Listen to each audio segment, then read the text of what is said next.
Hey, good morning, all my friends. I hope you're doing well this morning. So, hey, guess what? I don't know why it's not on Fox News or other news channels, but the DOJ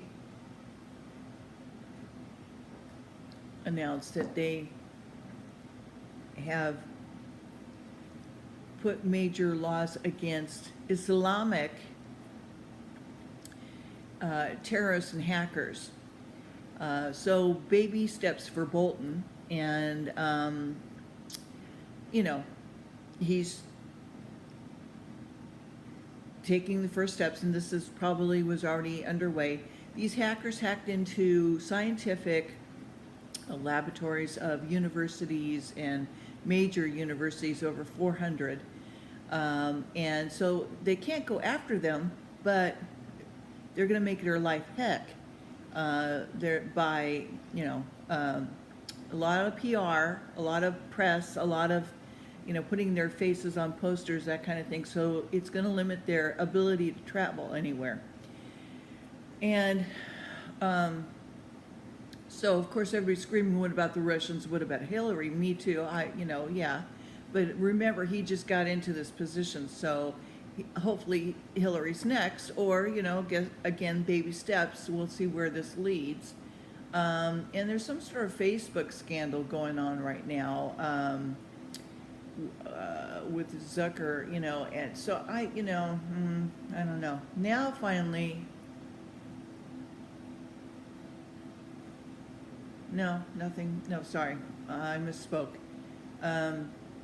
But does that mean, something's going to be happening with Iran or China or Russia? I don't know. Are we going to bomb? No, we're not going to go to war with them. They're just their way of getting them is a kind of a, wait and see game. If any of these people travel, they'll arrest them, snatch them. So it's a hard life to have to always be looking over your shoulder. It's not going to be an easy life for these 10 that they've identified so far, or in this case anyway.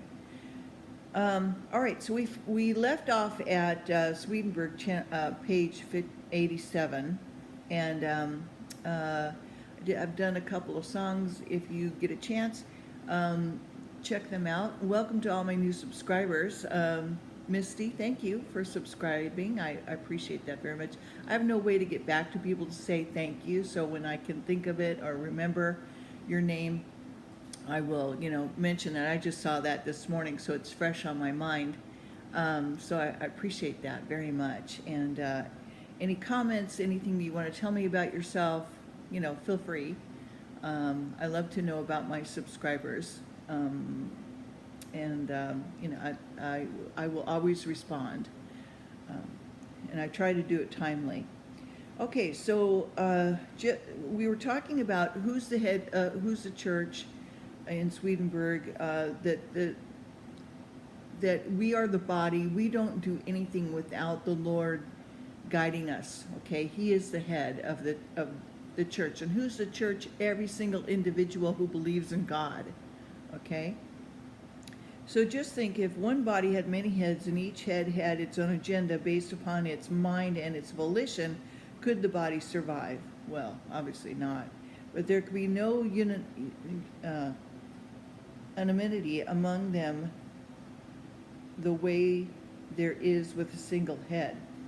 If the same in the heavens, which consist of millions of angels, as it is in the church, unless every single angel focuses on one God, one angel would move away from another and heaven would fall apart. So angel who even thinks about many gods instantly disappears, exiled to the very edge of heaven, and collapses. Since the whole heaven and everything in it depends upon a single God, it is the nature of angelic speech to come to a close and in a particular harmony that flows with heaven's own harmony. This is a sign that it's impossible for angels to think of more than one God. Their speech follows from their thought. Surely everyone of sound reason perceives the fact that divinity is not divisible. that there is not a multiplicity of infinite, uncreated, omniscient, gosh, I can't speak this morning, omnipotent beings or gods. Suppose some irrational so were to say that there could be a multiplicity of infinite, uncreated, omnipotent beings or gods, if only they had a single same essence, and that this would result in one being who was infinite, uncreated, omnipotent, and a god. Would not that single same essence have one same identity?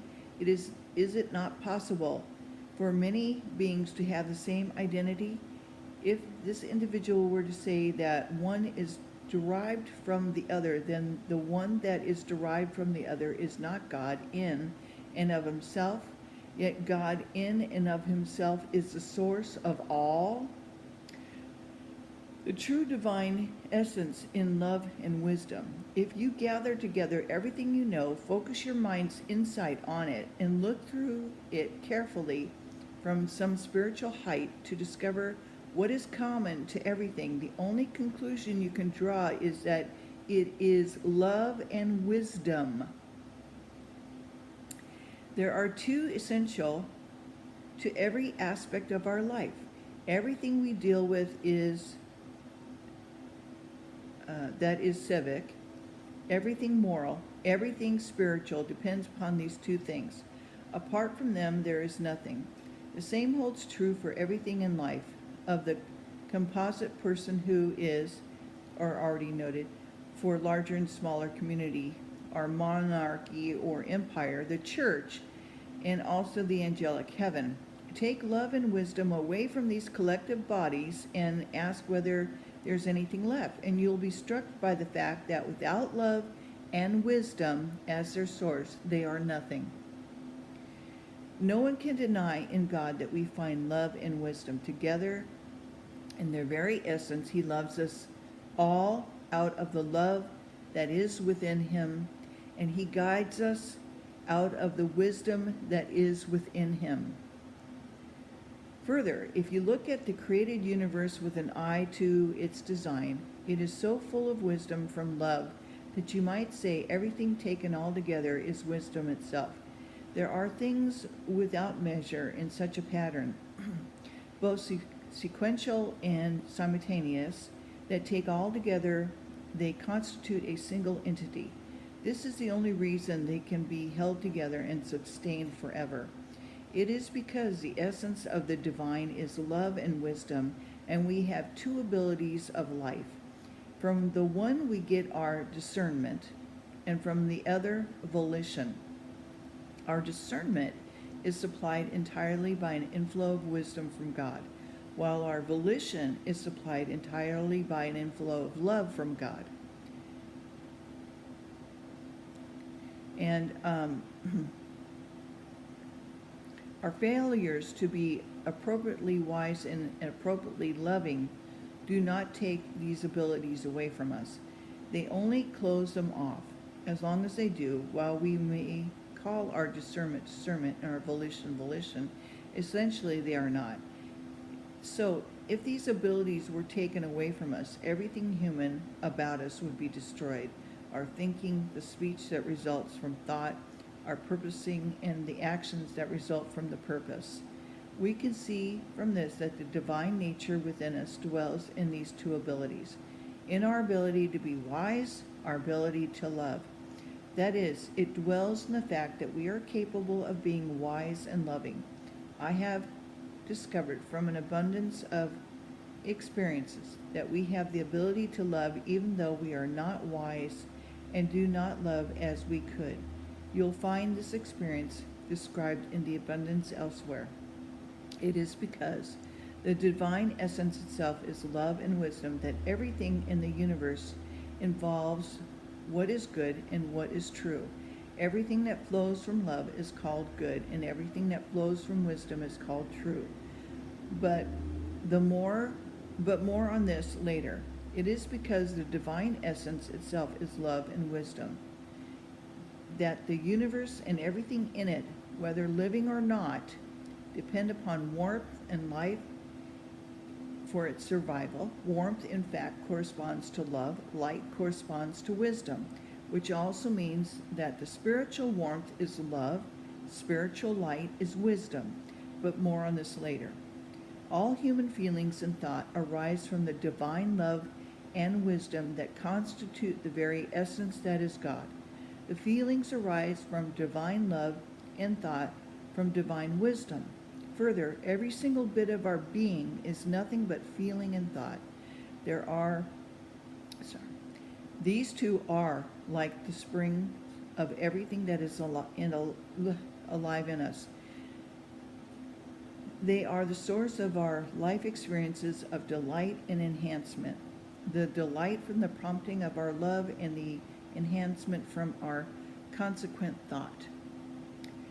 Since we have been created to be recipients, then, since we are recipients of the extent that we love God and are wise because of our love for God, that is the extent to which we are moved by what comes from God and think as a result of that feeling, it therefore follows that the divine essence and the pretress is divine love and wisdom.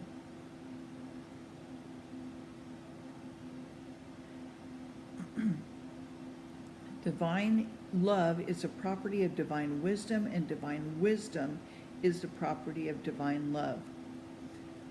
On the divine reality and the divine manifestation being distinguishable, one in the divine human one, since divine reality is divine love and the divine manifestation is divine wisdom, these latter are similarly distinguishable one. We refer to them as distinguishable one because love and wisdom are two distinguishable things, yet they are so united that love is a property of wisdom and wisdom the property of love. Love finds its reality in wisdom. Wisdom finds its manifestation in love. Further, since wisdom derives its manifestation from love, then divine wisdom is reality as well. It follows from this that love and wisdom together are the divine reality, though when they are distinguished, we call love the divine reality and wisdom the divine manifestation. This is the quality of angelic concept of divine love and wisdom, because there is a oneness of love, wisdom, and love in the divine human one. The divine essence is one. In fact, the divine essence is divine love because love is the property of divine wisdom, and it is divine wisdom because that wisdom is the property of divine love. Because this oneness, the divine life is a unity as well. Life is the divine essence. The reason divine love and wisdom are one is that the union is reciprocal, and a reciprocal union makes complete unity, but there will be more to say about the reciprocal union later. There's a union of love and wisdom in every divine work as well. This is why it endures, even to eternity. If there were more divine love than divine wisdom, or more divine wisdom than love in any created work, nothing would endure in it except that it was equal. Any excess would pass away. As divine providence works for our reaffirmation, regeneration, and salvation, it shares equally in divine love and divine wisdom. It cannot be reformed, regenerated, and saved by any excess of divine love or divine wisdom, or by any excess of divine wisdom over divine love. Divine love wants to save everyone, but it can do so only by means of divine wisdom. And all the laws that govern salvation are laws of divine wisdom, and love cannot transcend those laws because divine love and divine wisdom are one and act in unison. In the word justice, judgment means divine love means divine love and divine wisdom, justice meaning divine love, and judgment meaning divine wisdom. So the word justice and judgment are ascribed to God.